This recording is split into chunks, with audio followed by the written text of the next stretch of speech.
एक वेला सी कि ढोल पंजाब की सकाफत का अहम तरीन जुज सी। कोई शादी विआह होवे या मेला ठेला ढोल की थाप तो बगैर नामुकम्मल हुंदा सी।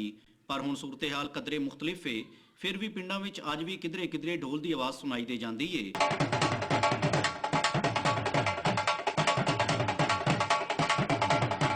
मेलिਆਂ ਵਿੱਚ ਗਡੋਲੀ ਲਿਆਉਣ ਦਾ ਰਿਵਾਜ ਪੁਰਾਣਾ ਹੈ ਤੇ ਨਾਲੇ ਆਪਣੇ ਅਕੀਦੇ ਦੇ ਮੁਤਾਬਕ ਦਰਬਾਰ ਤੇ ਚਾਦਰ ਚੜਾਉਣਾ ਵੀ ਜ਼ਰੂਰੀ ਸਮਝਿਆ ਜਾਂਦਾ ਹੈ ਤੇ ਇਹਨਾਂ ਦੋਵਾਂ ਕੰਮਾਂ ਵਾਸਤੇ ਢੋਲ ਪਾਰਟੀ ਵੀ ਨਾਲ-ਨਾਲ ਢੋਲ ਵਜਾਉਣ ਦਾ ਮੁਜ਼ਾਹਰਾ ਕਰਦੀ ਹੈ।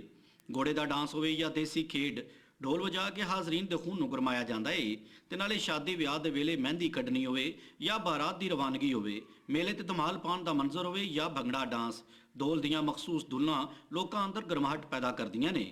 ढोल बजाना दर हकीकत एक आर्ट है तो इस आर्ट के मास्टर मुख्तलिफ मौकों की मुनासबत नाल मखसूस धुना वजाण का मुजाहरा बड़े प्यारे ते दिलकश अंदाज नाल करते हैं।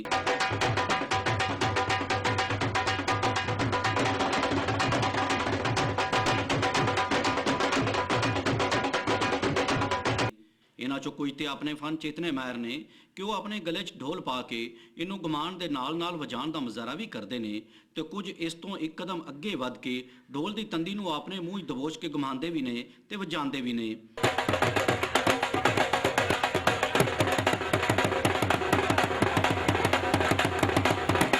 अलगरज ढोल वजाना एक पासे साडी सकाफत का हिस्सा है तो दूजे पासे एक वड्डा फन।